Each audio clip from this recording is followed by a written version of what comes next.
Okay, well, hello everyone, and welcome to our combined Dadala Institute and Global Strategy Lab seminar today. Today, we're fortunate to have Dr. Arne Ruckert come and speak with us. But before we begin, let's begin with a land acknowledgement. And as this meeting is virtual and we're not all gathered in the same place, it would be nice to recognize that the land that you're on. And in our case, we are in the York University community and recognize that many Indigenous nations have longstanding relationship with the territories on which York campuses are located that precede the establishment of York. So we acknowledge that York is on the traditional territory of many Indigenous nations. The area is known as Tekaronto and is being taken care of by the Anishinaabe Nation, the Haudenosaunee Confederacy, and the Huron-Wendat. It's now home to many First Nation, Inuit, and Métis communities, and we acknowledge its current treaty holders, the Mississaugas of the Credit First Nation. This territory is subject of the Dish with One Spoon Wampum Belt Covenant, an agreement to peaceably share and care for the Great Lakes region and the establishment of York University acknowledges its presence on this traditional territory and to care for the Great Lakes region as well. So Arne Ruckert is the Director of Research at the Global Strategy Lab's AMR Policy Accelerator with a current research focus on One Health governance. His previous academic work revolved around understanding how social determinants of health are driving global health inequities using political economy and social science approaches. More recently, he's researched the governance of AMR surveillance, drawing on the One Health approach, as well as the role of equity considerations in our global AMR response.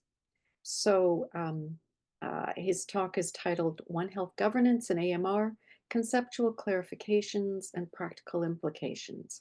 So over to you, Arne. Thank you very much, Mary. I'm going to share my screen. You should be seeing it in full screen mode now. Can you please confirm that? All right. So I have a slight change in my title, but it's still going to be more or less the same, the topic. So the title is One Health Governance and AMR, Conceptual Clarifications and Theoretical Reflections. I'm still going to talk about the practical applications, but I realized that the case study I was going to use, for a number of reasons, I couldn't introduce it today. And so instead, I'm going to focus a little bit on the practical applications, but also quite a bit on theoretical reflections in the end, because that's also an area that I'm currently really working on to reflect more critically and theoretically on what context-specific understandings of One Health governance could look like. And so in terms of the overview of the presentation, there's 4 parts to it. First, I will provide a bit of a definition of what I consider to be One Health governance. Second, I'll talk a little bit about the relevance of One Health governance for addressing AMR. Why do we need to care about AMR governance, and particularly One Health governance?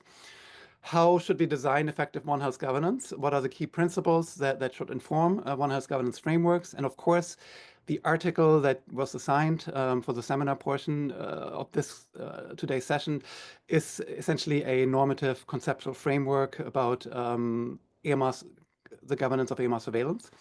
And so I'm going to introduce some of these key principles here in the discussion.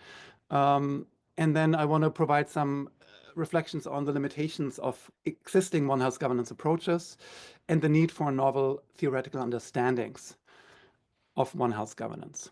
So what is One Health governance? First to break it down, we need to understand what One Health is. And I put up the official definition by the high-level expert panel, the One Health high-level expert panel, which was developed in 2021, and I invite you to read through it. And I also put up here the World Bank, the World Health Organization visual that they developed in 2023. And here, so I just had to click on a message because my screen froze because of transcription. And so here we going to take a look at some of the key principles of the One Health approach. And I historically have characterized the One Health approach as the 3C approach. So it's an easy way to remember, like, what is One Health? There's the 3 Cs, and World Health Organization has added the 4th C, which I'm happy to integrate in my own definition now. So the 3C approach, One Health is really about transdisciplinary or interdisciplinary and intersectoral collaboration. So we need to collaborate in order to address the problems. It's also about multi-sectoral coordination. So we need to coordinate across sectors to align goals and objectives in our effort to address AMR, and we need to communicate across sectors, so cross-sectoral communication. So again, interdisciplinary collaboration, multi-sectoral coordination, and cross-disciplinary communication, to me, are the three key defining principles of One Health. But capacity building is an important one, because without the capacity to implement One Health, we can't really do it. And so capacity building, I agree, should be part of our thinking about One Health. So once we have a definition of One Health that we all agree on, we can maybe think a little bit more about what we mean by One Health governance. And One Health governance, here I'm specifically referring to the structures, processes, and mechanisms that enable multi-sectoral coordination across relevant sectors, in this case, particularly in the case of AMR, the environmental, the plant, the animal, and the health sectors, of course. And so it's really about building mechanisms, structures, and processes that facilitate that collaboration. But it's more than that, because these structures need to also be infused with certain normative principles. And these normative principles are, of course, at the heart of the article. And so I'm going to just allude to them briefly here, and I'm going to talk a little bit more in depth about them later. And this is that, a One Health ethos means that collaboration so that our governance has to be collaborative, that it has to be participatory, that it has to be accountable, sustainable, and equitable. And so we might think about One Health governance as something that is not just a shell about the structures and mechanisms, but it also has certain normative principles integrated that are really a requirement if you consider it to be One Health governance. I would argue that One Health itself is actually a normative concept, and therefore it requires integration of normative principles into our governance understanding. The second element of One Health governance is that we need to stimulate institutional innovation. So One Health governance is about building institutions, creating mechanisms that allow us to collaborate across sectors. So we need to build multi-sectoral collaboration mechanisms. A good one would be intersectoral committees, which are widely used in the space of AMR. But there's more than building the mechanisms. We also need to use the mechanisms. Which means we need to ensure that the workforce is educated about the importance of One Health, that they understand how to engage in One Health practices. And we need to go beyond the government sector and integrate private sector voices, non-governmental organizations. And that could be done through establishing a non-state One Health Council, so some kind of consulting element that goes beyond just the state structures that we try to build for multi-sectoral collaboration, because we all know that, One Health problems usually are problems that require collaboration beyond just multiple state sectors, but also integration of private voices, private interests, opinions, as well as non-state actors, and even community voices as well, especially in the case of AMR. Integration of community members and voices is also an absolute crucial aspect of One Health governance. And this is where we need to engage with a wide array of One Health stakeholders. And this can be done through a One Health Council, but it can also be done in different ways. And then the final element is that we want to sustain One Health implementation. And what does that mean to sustain One Health implementation? It means that we need One Health specific financing mechanisms, that we need to demonstrate the added value of One Health, and that we need also to build monitoring evaluation capacity. And of course, to some extent, the article that was assigned for today was an effort to reflect on a conceptual framework that could lead us towards developing indicators for AMR surveillance. So it was meant to be, kind of a bit of a blueprint for what elements should be part of an evaluation process conceptually that starts from a qualitative and equity-informed perspective. So what is the relevance of One Health governance for AMR? And I have 5 points here that I want to briefly touch upon, and you will also see here a definition by Esmita Charani about kind of why governance is important. It's not really a definition. It's more like speaking to why governance frameworks are important for effective AMR implementation. And so it speaks to the issue that I'm talking about here. And I'm going to zoom in a little bit on these five factors. The first one is that effective governance, and effective here meaning integration of One Health principles, can help overcome political barriers to evidence-based political implementation. Political barriers are often barriers that are related to, stakeholders' interests, stakeholders' maybe normative predispositions. And so if you engage early on in the process of developing an action plan, for example, you're more likely to actually be politically committed to also implementing the policies. And so therefore effective governance, for example, by way of participation, can have a really strong impact. And this gets into the next point. Meaningful participation of all stakeholders means that policies and guidelines are realistic. So you integrate the perspectives from the get-go, that they're acceptable. You enhance acceptability of policies if you have integration, and that they're more implementable by the sectors. Because again, you're integrating the perspectives, you might be more aware of barriers, you might be more aware of community voices, what the barriers are in the community for implementation. And so governance is really crucial here for effective implementation. It's also important for accountability, that we have accountability to each other in terms of the various sectors that are participating and what they commit to. Because sometimes an outcome within a different sector might actually relate to a action taking in another sector. And so accountability is cross-sectoral as well in the context of One Health and AMR. And so decision makers need to ensure that accountability exists for all the different actors across all the sectors, because only if we have accountability do we likely gonna see implementation of actual policies. Accountability is one of the biggest predictor of implementation, generally speaking.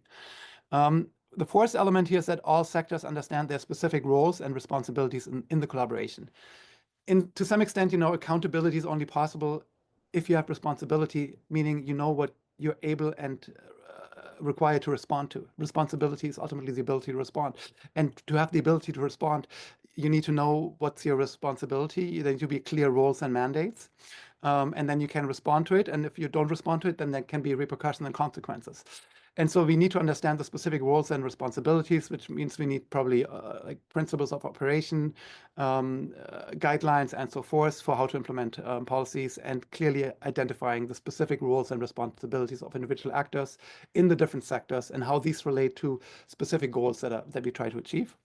Finally, we need the technical, human, and financial resources to effectively use and equitably that need to be also effectively used and equitably shared across sectors, or we are not likely to have success in terms of One Health governance and policy intervention implementation. So how do we need to design effective One Health governance? There are 5 principles that I want to highlight here. These 5 principles, they don't come from our article. They relate to another article. That's an article that was written by Isaac Weldon and Stephen Hoffman. And it looks a little bit more at the socio-ecological dimensions of AMR and kind of brings in the notion of, social ecology to understand One Health governance in a more comprehensive way than it has traditionally been understood. And I wanted to integrate these 5 principles because they kind of they're a starting point for reflecting on the institutional design considerations for One Health governance. And so before I move into in more detail discussing some of the normative design principles, I thought it would be good to briefly cover those 5 principles. And the first one is really that there's no silver bullet. This is important because context also changes quite dramatically from country to country when we think about One Health governance implementation. And so there can be no one-size-fits-all approach or solution when it comes to One Health governance and solving antimicrobial resistance through improved One Health governance. That we also need to recognize that we need to design agile and adaptable institutions.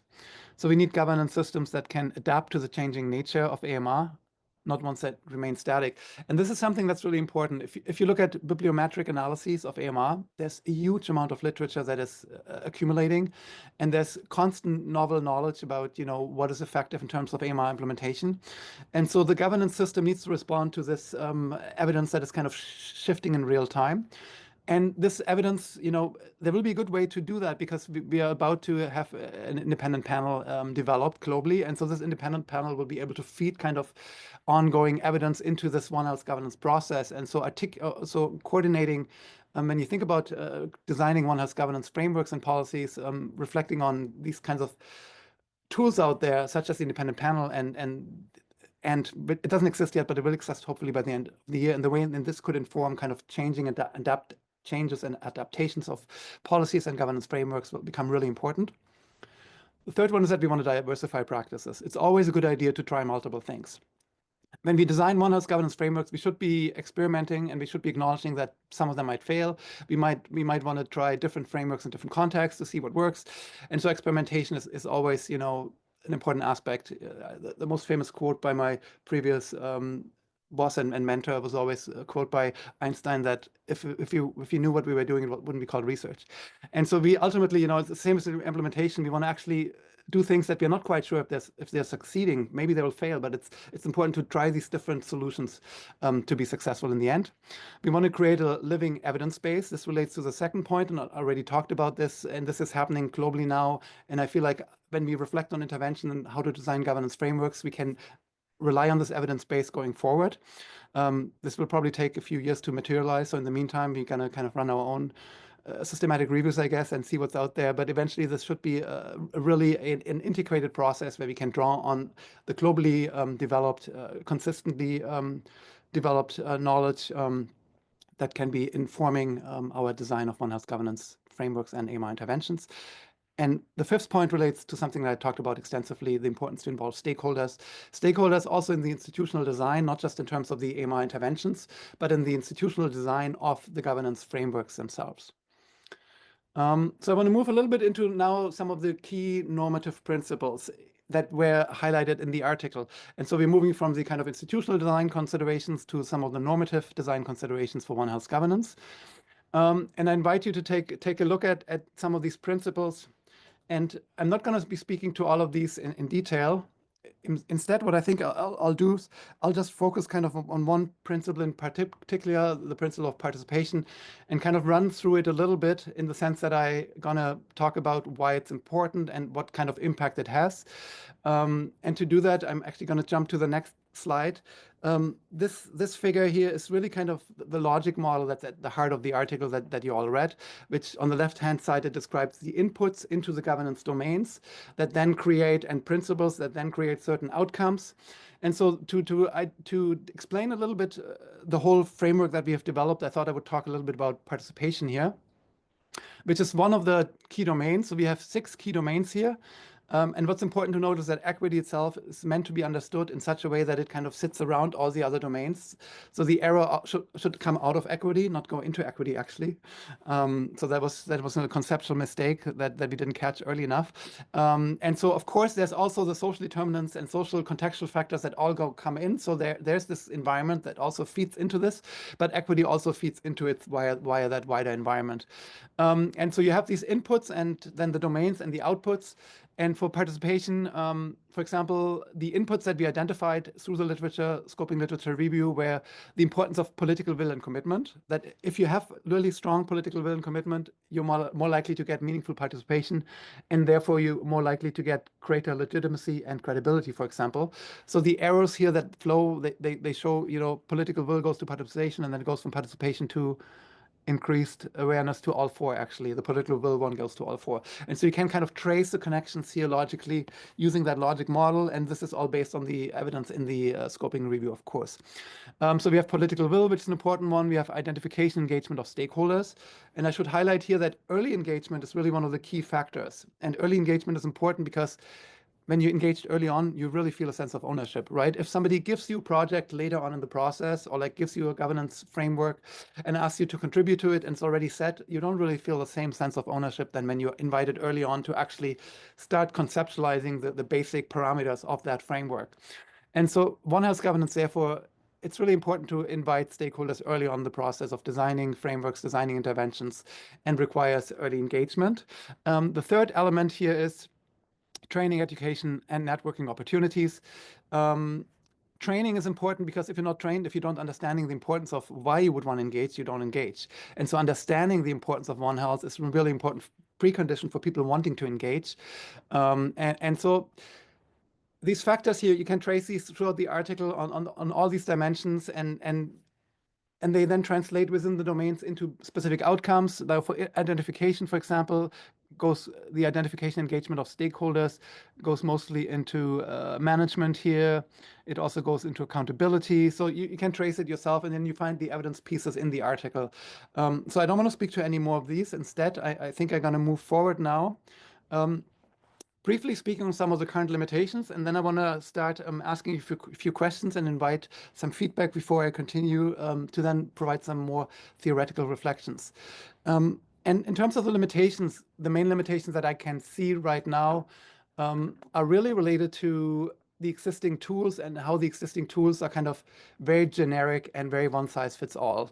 So if you look at what tools we have to develop One Health governance frameworks, for example, in countries, or how to install One Health governance frameworks, we have a tripartite guide to addressing zoonotic disease in countries, which also has now a additional operational tool on how to implement One Health governance. So these would be the two key tools I would argue that we have right now internationally. But of course, one of the main limitations, I would argue, of these tools, and generally all the available tools, that also includes the guide to implementing the One Health Joint Plan on Action at a national level. The main limitation is that these frameworks emphasize broad principles and global best practices, but they really lack context-specific operational guidance tailored to different governance structures, different legal systems, and institutional capacities and contexts. A second element here is that they don't really provide any guidance on how to adapt to local political or institutional realities. So these broad stroke guidelines might be good as a first kind of, way to think about it. But how do you actually integrate that in a specific context where you have specific challenges? I think we need to reflect on that to be more successful in implementation of One Health governance. There's insufficient consideration specifically of socioeconomic and cultural context. This relates to ideational things like political will. Political will is largely driven by norms. So if you don't take into consideration sufficiently sociocultural context, you might not be able to have actually stakeholders commit to implementing the policies. There's limited attention to political economy and power asymmetries. I think that's one of the biggest issues. Oftentimes, international organizations like to not touch the issue of power and interest because it can be very political to do so. In the context of One Health governance implementation, you cannot underestimate the importance of power asymmetries between actors, for example, between non-state actors, state actors, or different sectors as well. You cannot underestimate the importance of differences in incentives, economic incentives, and how the incentive structures impact the willingness of actors to implement One Health governance. So there's an element here of incentive structure analysis that would be really important to understand really what we need to recommend in a specific context. Another limitation is, I guess, in a sense, the lack of guidance on financing sustainability. Again, this is a very, very political topic, of course. How do you finance it properly? How do you coordinate the financing? I'm thinking here of co-budgeting, shared incentives, things that are hard to do because you need to get multiple actors aligned, but you need to have them all pull on the same purse string while acknowledging that they might not get what they want because others also need to get money. But the goal that they're trying to achieve will depend on how they're all pulling on the purse string and doing something together. And so we call that shared incentives creation and co-budgeting to have ultimately outcomes and goals that are really trans-sectoral and integrated. And so we need to reflect on that, how we can best do that, I think, and we need to also theoretically reflect on that, how we can best do that. And there's very little guidance on these issues in the current international guidance documents on One Health governance.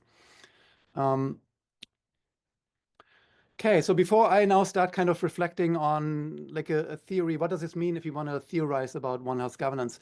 I thought I would ask you a little bit, what do you think are the key ontological, I should also say here, normative dimensions of a context-specific theory of One Health governance?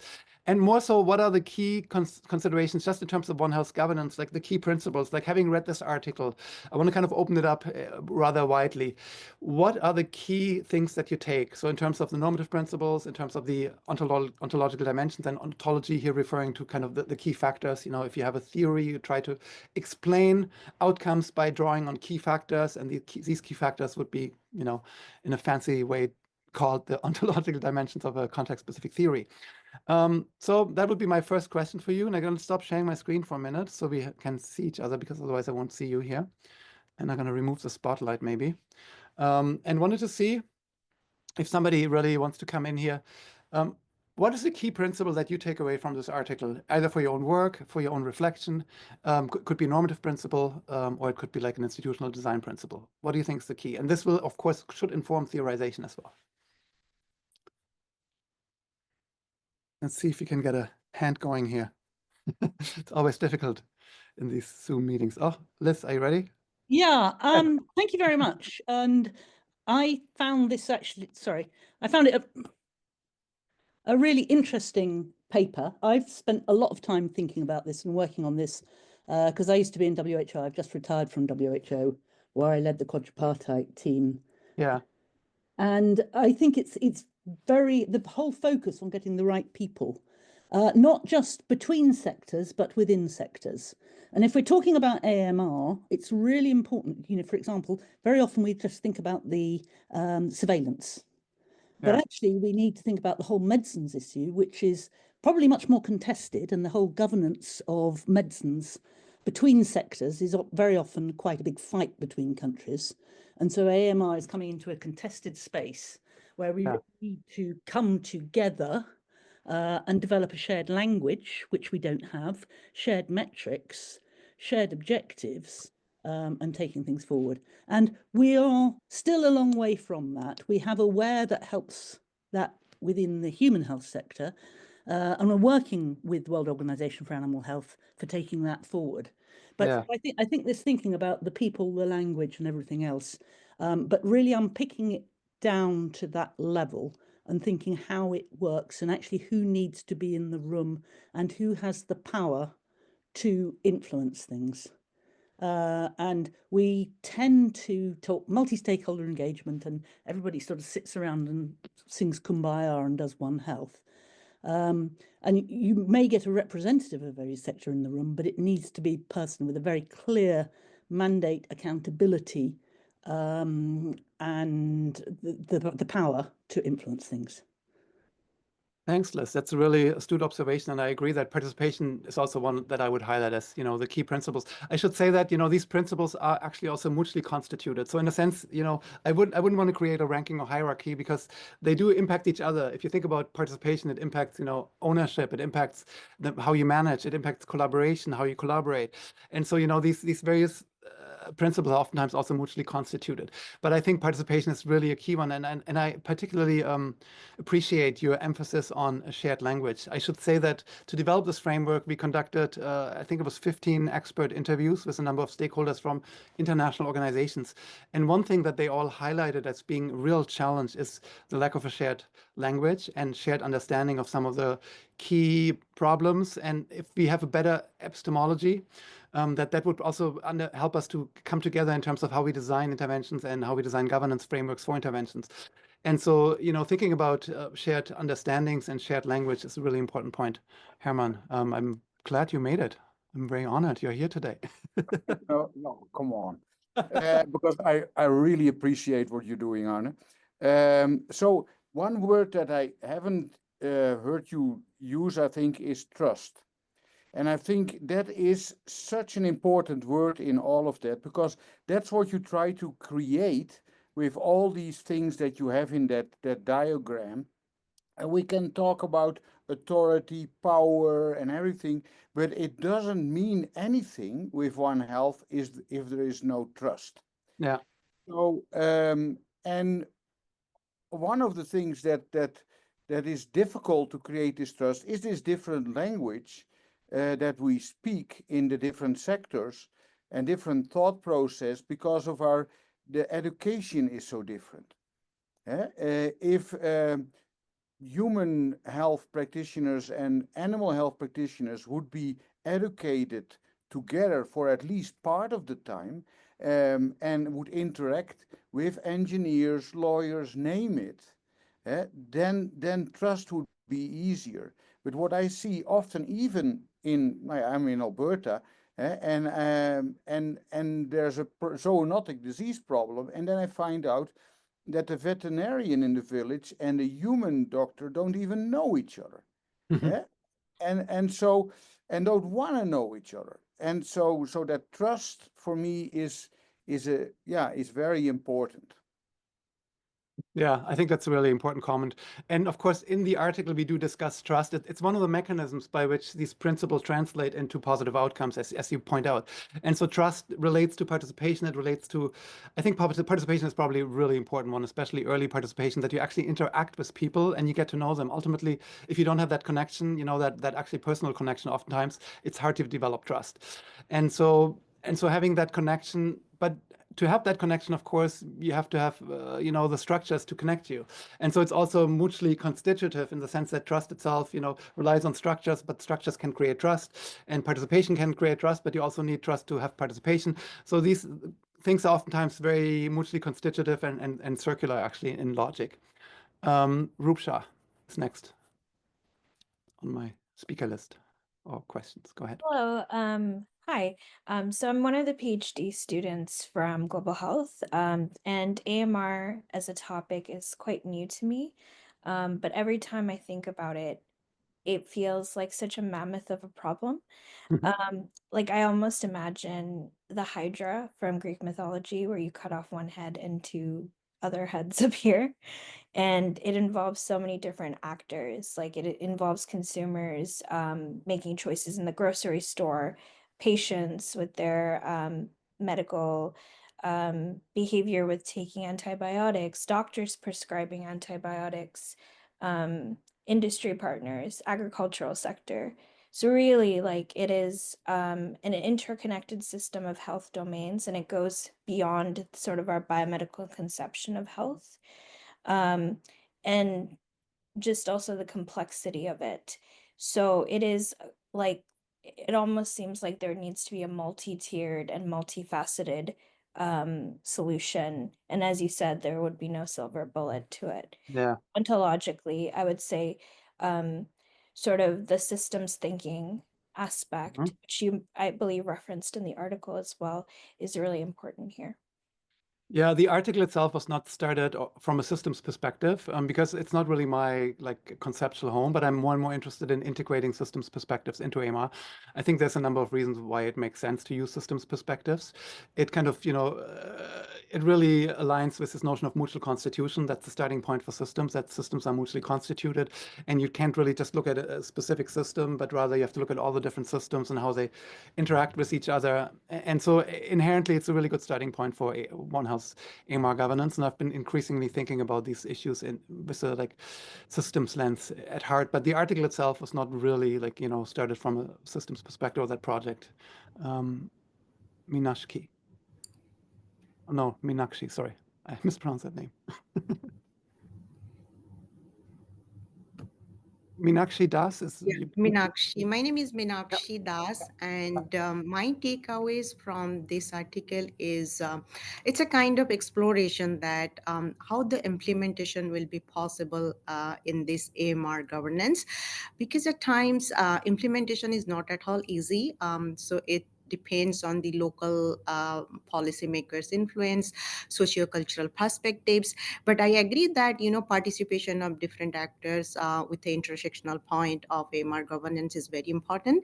But I just would like to know your expertise on how to implement this with these kind of barriers, taking into considerations where local policymakers, local politicians, they don't agree and they don't have that commitment. As we know that it's a political weight and political commitment so far as the governance or the accountability is concerned. So I just want to explore that, what could be the possible ways of implementing this with different kind of barriers and different kind of, if you take into consideration a lot of participations from the communities, from the bureaucrats, as well as from the system perspective. So this is a really difficult question that's at the heart of a research project that we are currently running as a WHO collaborating center, identifying the best entry points for how to implement One Health governance and making context-specific recommendations. And to me, I'm going to get into that in a minute when I kind of introduce some theoretical reflections that are really informed by. It's a very eclectic theoretical mix, but ultimately an element of historical institutionalism where you argue that the starting point where you're at is really important in terms of how you're going to try to build One Health governance. Because if you already have, for example, a strong culture of cross-sectoral collaboration from other sectors, from other topics that, let's say you have you've had good One Health collaborations on vector-borne diseases or on other types of problems that require One Health framework, then you probably can have a different starting point than when you've never had any collaboration in the country. And so the starting point itself, both institutionally, ideationally, in terms of to what extent you invested in One Health governance, as well as in terms of the resources that you have, the socioeconomic considerations are really important. And so we are trying to develop a context-specific theory of One Health governance implementation that would take into consideration these factors and then make specific recommendations. But I'm going to get into that in a minute. I wanted to see if we have any other questions or any other comments about the key principles. And if not, then I'll move forward with the presentation, getting a little bit more into that specific question. Yeah, Herman. I just want to, we have now dabbled with AMR in Canada for 3 decades. And actually beautiful papers have been produced, and I'm not talking about scientific papers like yours, but action plans and all those kind of things, and nothing has happened. Hardly anything. And I've been thinking a lot on why, and you make me think about that, Arne, which is really good. And I think very important when creating any structure or sitting together is having specified goals, objectives that are quantifiable and also have a time with it. So like reducing the use of class 1 antimicrobials by 50% over 5 years, or anything like that. Because if you don't have that, then the people are not accountable, and you hint to those things in the manuscript also. But I think that is really a reason why we haven't, or even with the Pan-Canadian Action Plan, it doesn't have a lot of actions. So the actions are now hopefully developed, but we need to have actions. We need those targets or objectives with a time component. I totally agree. That's something that, our work at the AMR Policy Accelerator has focused a lot on that, how we can move countries into, integrating targets and goals. And to me, you should have goals at the policy level. You want to have targets at the level of specific interventions, and you even want to have indicators at the level of activities. And so you logically can think about the larger policy, then you have the interventions and targets, and then activities and indicators, and almost no countries have developed their plans in that way. And so from an efficiency and smart-based target approach would require that you specify policies with specific objectives, that you have specific goals related to these objectives, that you have targets related to interventions to achieve the objectives and the goals, and activities at the level of the specific actors that you target that have a timeline and measure of change over time as well. So it's not just about timeline, you also need a measure of change over time. And so there's a certain logic to this that really should be implied, in my opinion, somewhat uniformly, in that it's just more effective if you have targets and goals, if you want to achieve anything, really. I set myself goals when I want to achieve something, right, in academia. And so not doing that really also then raises questions about accountability, as you pointed out. And so I totally agree with that. And I want to move on now a little bit into the second segment, which is a bit more about the theorization. And I'm going to load my slide here again. I'm hoping that it's going to work. Can you confirm that you see it? Yeah, I think everybody can see it. So what should be the ontological dimensions of a theory of One Health governance? And so here, I want to first introduce kind of the 3I approach, because I think I'm not comfortable yet settling on a specific theory. And you can draw on a specific theory and like institutionalism or realism or other types of international relations theories, or you can draw on public policy theories. But I personally think at this point, we probably might need an eclectic approach that draws on different elements. So my theorization, because of the context-specific nature, I would argue an eclectic approach is more desirable, meaning you're drawing on different elements from different theoretical frameworks and trying to explain outcomes, drawing on these different elements and recombining them, and then coming up with a novel kind of mid-level theory. I'm not going to would not want to propose a grand theory of One Health governance, because I think because of the context specificity, we'll only ever get at like, mid-level or small-scale theories in a sense that are context-specific. And so the 3I approach really introduces 3 key considerations in the context of thinking about One Health governance. These are the role of ideas, why ideas matter in terms of framing knowledge systems and the normative dimensions that they relate to. The second one is really interests, why interests are better, why interests are important, and particularly the interests of specific actors within the context of One Health governance. And the third one is kind of institutional setup, the existing institutional mechanisms, so the role of institutions in One Health governance. So why do ideas matter for One Health governance? Different communities, different epistemic communities, for example, biomedical, veterinary, environmental, and so forth, have competing understandings of what One Health means. We just heard about the need for shared understanding and shared language. And so that's why ideas matter, because if you have different understandings, it's hard to come to an agreement on what needs to happen, and then even harder to actually implement something once you haven't maybe fully agreed. And so we need that kind of shared understanding. So ideas matter. We also need global One Health frameworks that promote equitable narratives. So ideas matter from a normative perspective as well. And then it also matters from a regional perspective. Like some regions, LMICs, might have different focal areas than high-income countries, for example.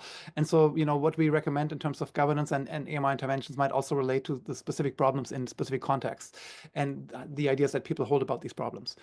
And so in terms of theoretical insights of One Health governance implementation, then the coexistence of multiple policy frames can really explain why One Health implementation might vary across contexts, and why there might also be, why it might be hard to implement across contexts if people don't hold the same ideational predispositions.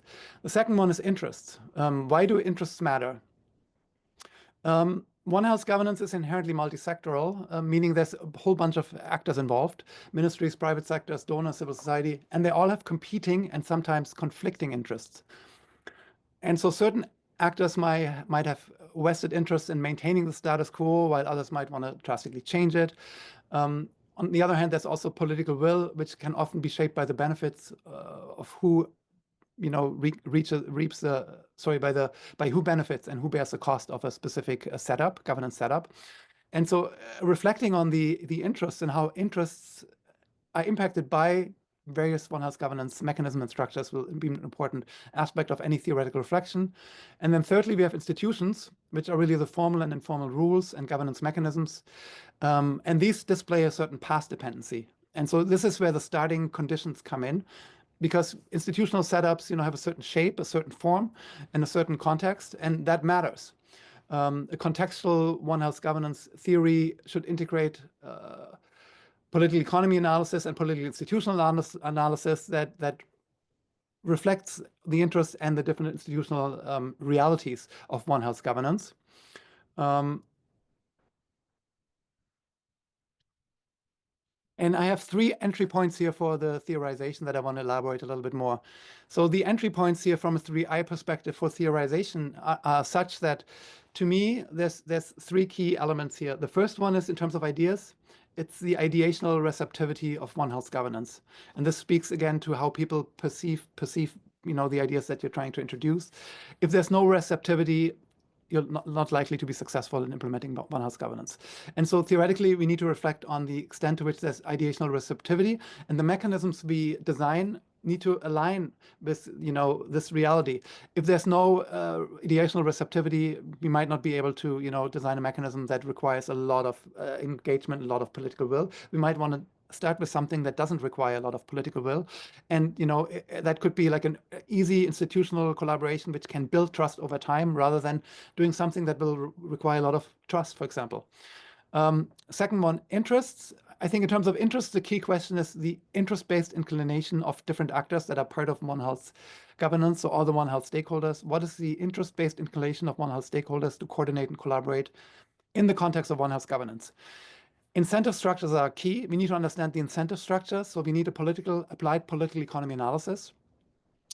that can tell us about, incentive structures. And then we need to integrate that in our theoretical reflection as well as in the design of our recommendations for One Health governance. Because if we integrate actors, for example, that we know are not interested in participating, we have to reflect on why we're integrating them, how to integrate them. We have to reflect on what are the interests that prevent them from wanting to integrate? How can we modify the incentive structure that would modify how they perceive their interests and so forth? And here political economy theories will be really important. I forgot to mention that for the ideational receptivity, it would really be constructivist theories that would be really important in understanding what kinds of ideas would be relevant and how to design better One Health governance frameworks that connect with the ideational landscape. And then the third element, institutions. Here, I would argue that the key aspect is the institutional connectivity of proposed One Health governance mechanisms. And this means if you propose a mechanism, for example, you want to propose something that makes sense in the context of the institutional structure. If you have a really centralized country, maybe introducing a mechanism that has a lot of participatory engagement at a very low level that might be better for a decentralized system. So reflecting on the institutional structure, the nature of the institutions that are part of One Health governance processes, and to reflect on what are the entry points for One Health governance mechanisms to connect well with the existing institutional structure. And this goes beyond the structure of AMR governance. This goes into like the political structure, decentralization versus centralization in terms of political authority. It goes into larger questions that go beyond just AMR governance itself. And so for all of these, therefore, I would argue that the key aspect is kind of the starting point. Because the starting point would be different in terms of ideational receptivity of One Health governance. It would be different in terms of interest-based inclination of various actors, as well as there could be difference in terms of institutional connectivity of proposed One Health mechanisms to the recommendations or in relation to the recommendation than the mechanisms proposed by international organizations. Okay, I was running through it too quickly as always, because I was concerned I won't get through it. I want to move a bit more into a discussion now. I had a whole other thing here on the policy triangle, but I think I'll park that for now and see if we can have a bit more of a discussion now on the theoretical reflections. And I would be interested in your own comments on this kind of theoretical edifice that I've kind of, that we are starting to develop here at the policy AMR Accelerator. Sorry, AMR Policy Accelerator. So I want to open it up for a second round of questions now that I've provided some theoretical reflections here.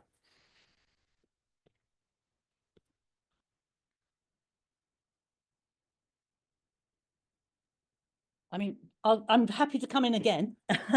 Well, I think this is very helpful, but what we always struggle is that interface between the theory and the political economy theory and the practice. Yeah. And I think as the next step, actually really walking the talk and practical examples and telling stories of real life examples of what's going on is going to be really helpful. And unpacking what this actually means in practice. And a few case studies. I mean, Thailand is probably the sort of poster child for One Health governance. Yeah. But there are more and more countries that are actually starting to do it quite, and having experience. Yeah. Building that narrative and testing these really quite rigorously and seeing whether the theoretical approach works in practice. Yeah, I think would be great. But it's a good model. That's the plan. That's the plan. So the plan is we're Right. running a scoping review right now as part of the WHO Collaborating Center on kind of the factors, that impact One Health governance. And so the plan is to really develop like a solid conceptual framework, then also run a qualitative comparative analysis, if possible, QCA, on it to kind of identify past dependencies, create some models of past dependencies that could then be applied to different contextual socio-ecological contexts, essentially. And as well as then doing a series of case studies, more in-depth case studies that could build on the qualitative comparative analysis to come up with really forward guidance for implementation of One Health governance, both for the WHO Global Action Plan as well as for countries specifically through consulting activities that we're doing with countries.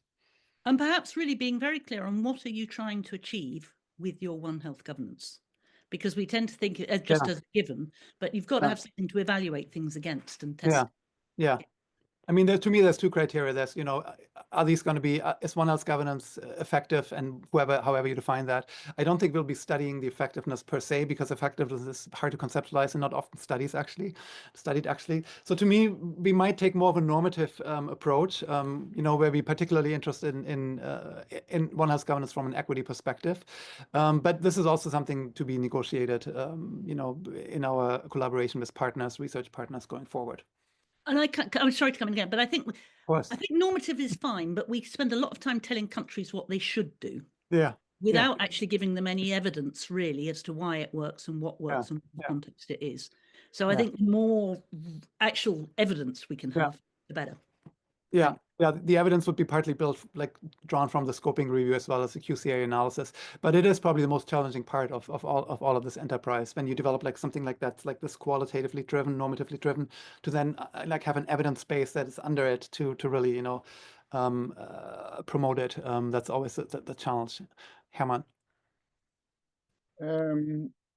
I think talking about One Health governance, it needs to be focused on a particular problem, like AMR, loss of biodiversity, global warming, name it. I think that is where we need to start. And the problem that we have in Canada is our federal, provincial, territorial system, where the provinces are responsible for education, for agriculture, and for health. And so to get them all on board is a really difficult one. So you need a federal leader in that, which in this case with AMR, it's probably the Public Health Agency of Canada, but with the cuts that they're getting, it is really difficult.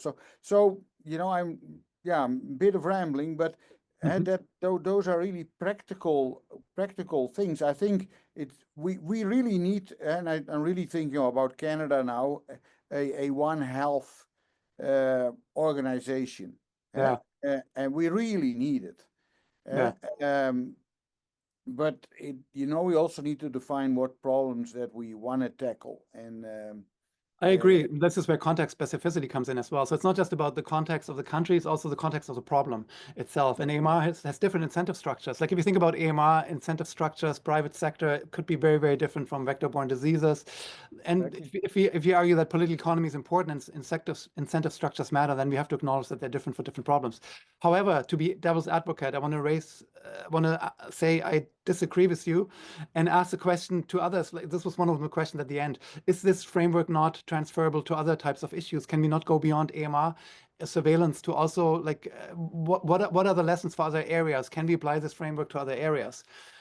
Is there something in there that we can apply, even though we acknowledge that like problems are context specific? So I want to open it up to some others to see if others have a different opinion on that.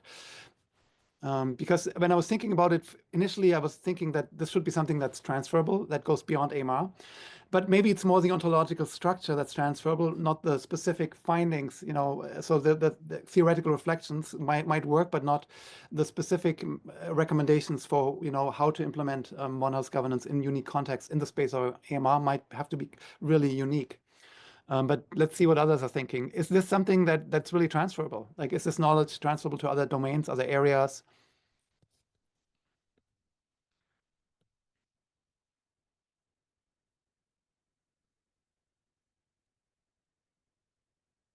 Yeah, Arne, I could come in for a second. Sure. Yeah, so we are looking at pandemic prevention as well, and not just prevention, but mitigation. And I think that's another area where One Health is really important, because it's the same sort of involves human health, animal health. Of course, I think the framework is helpful, but in some ways, slightly different organizations. Sometimes there's overlap. But I think, Liz, your point that you can't just say we need One Health. You actually have to demonstrate how it's going to be, how it's going to add value, I think, as you said, to addressing a problem. And I think the thing with pandemics as well is you want to start early on. You either want to prevent the zoonotic spillover from happening, and if once it's happened, you want to have all the various agencies in place to try and mitigate it as quickly as possible. So I'll just leave it at that.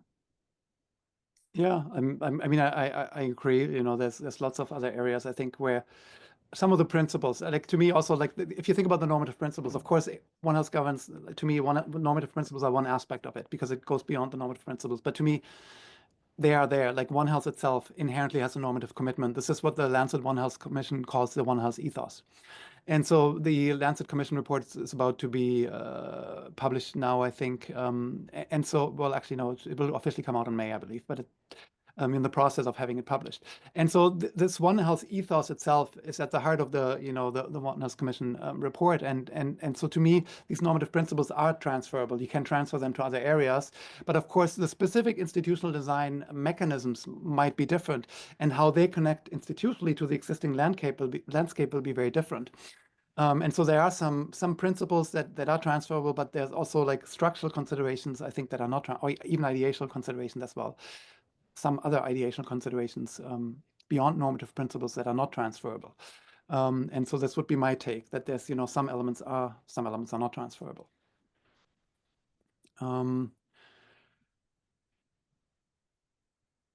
There are some comments. I'm very notoriously bad at focusing on comments because I'm not very good at multitasking presentations. So I think I probably should take a look to see if there are also questions in the comments. There's one here that's interesting by Liz.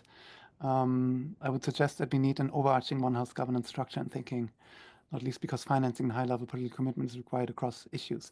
Yeah, and this goes to what I think what Herman was also saying, that it would be useful to have something like an overarching One Health organization that also becomes an advocate. Part of it is also just, advocating constantly for One Health and having champions, One Health champions. And if you create an organization like a One Health Council, then that organization would become a natural One Health champion, and integrating into various policy processes to promote One Health governance approaches. And so I think this is really important, and this is something that we have been recommending to countries in the context of AMR policy implementation, to put in place a One Health Council that would facilitate also participation, early engagement, even in terms of development of the national action plans. Some countries don't engage extensively a variety of stakeholders that might actually be the ones that ultimately have to implement the policies that are mentioned in the national action plan. And again, ownership is really important for success. And so involving these stakeholders early on would be important, and having some kind of structure that can advocate for that and that can ensure that when we develop national action plans, we have all the stakeholders at the table, I think will be really important for that. And so for the last 10 minutes, last 2 minutes, Mary, I'll turn it over to you to see if you have any final words of wisdom. I think Yeah, well, I see Michael Michael has his hand up. I don't know, Michael, if you can be. Okay. Yes, I am here, and I would like to sort of broaden the lens on this Okay. a bit, looking at it from a more wider international perspective. So I have some comments later, but before first, the question that I have in mind is you talked earlier on about capacity. Yeah. Capacity building, the importance of it, and I was wondering perhaps whether you could answer what you mean by capacity, and how is this capacity to come about, by whom and for whom. So that's one side. The second side, and what I'm missing in this discussion today, perhaps it's not your focus, but the challenges, the health challenges that One Health is attuned to are really global issues. So AMR, for example, and which means that it's senseless to attend to this, to that challenge, for example, regionally or even within countries. I was wondering perhaps whether you could comment on the wider framework and looking at international governance regimes that are supposed to support this One Health framework, and what sort of international institutional interactions are there or lacking. Yeah. And also what the actors that are involved, non-state actors, of course, towards not necessarily implementing, but engage within the framework. You're essentially highlighting the two most glaring omissions in my discussion today, which is that I didn't go back to capacity building. Oh yeah, I did not reflect on the multi-level nature of governance. So the multi-level nature of governance is something where it gets really complicated, right? And I totally agree that if you think about One House governance, of course, as an entry point, I would want to take the locally context-specific realities. But at the same time, these realities are also influenced by various actors, including international organizations, donor agencies that provide funding for specific One House governance projects. And so at some point, integrating this multi-level lens will be important in terms of a contextual factor. In fact, the one slide I had about Walt's theory, the triangle, context is one of the elements of the Walt's triangle. And I was going to talk about the contextual factors, including multi-level governance. And so that kind of dropped out of the presentation because I was, running a little short on time. So I'm very glad you brought it back in, because this is part of the framework. To me, the entry point should always be the local realities, but we have to understand that local realities themselves are framed by global processes as well, both in terms of the normative guidance that we give. If you think about the AMR Global Action Plan and how it represents normative guidance for countries, as well as funding realities through donor agencies that fund specific One House governance practices sometimes. And so integrating that and reflecting theoretically on the role of these actors will be important. And it's particularly important in the context of capacity building, because these actors are actually trying to build capacity from One House governance as well. And so capacity building itself, to me, it relates to the capacity of individuals to engage in the process. It relates to the capacity of the state to have the resources to create the structures or the institutions that are required. And it creates to the capacity of actors to go beyond their narrow specific interests and to understand the larger interests that are related to how they're achieving goals through a process of shared governance.